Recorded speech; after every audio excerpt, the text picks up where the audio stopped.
Ada bos nak cari motor ini SOM Naga 155 tapi CC 150. Okey, harga ni bawah 10,000. Okey, sekarang ni saya bagi korang tengok motor ni.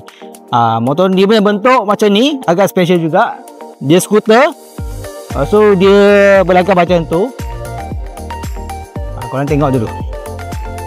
Ini. Sini ada titik, nanti saya akan tunjuk lebih lanjut.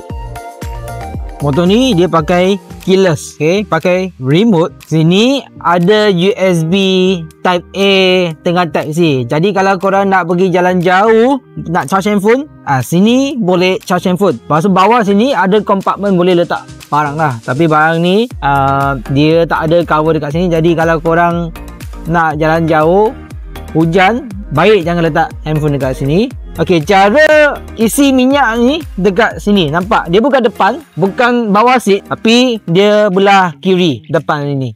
Motor ni saya pasang bateri. Masa saya pasang bateri untuk motor ni, saya ambil masa dalam 30 minit nak cari bateri dekat mana. Akhirnya bateri dekat bawah seat. Jadi kalau korang nak pasang bateri Naga 155, korang kena cabut seat barulah boleh pasang bateri dia. Motor ni ada fully digital meter, tapi dia datang dengan warna fully digital meter. Saya ada nampak banyak komplain dekat Facebook, kata motor ni bentuk tak komplit. Tapi untuk saya, motor ni komplit je. Okey, kalau korang tak percaya, korang datang je kedai saya, tengok motor ni depan mata. Tengok dulu. Saya pun ada nampak dekat Google, ada pun Facebook, ramai dia kata motor ni boleh fit, boleh masuk satu biji full face helmet. Memang boleh lah, tapi saya tunjuk korang. Okey, ini helmet ya. Saya letak macam ni, tutup, tak boleh. Saya pusing macam tu, nak tutup, tak boleh. Ini saya ajar korang cara betul untuk letak satu helmet dalam Naga 155. Korang tengok. Terbalikkan helmet dulu. Macam ni terbalikkan. Tutup. Inilah cara dia. Lampu depan fully LED. Motor ni datang dengan double signal juga depan. Mari saya tunjuk belakang, lampu belakang. Lampu belakang dia agak special. Okey, bentuk nampak macam ketam, fully LED, signal pun LED juga.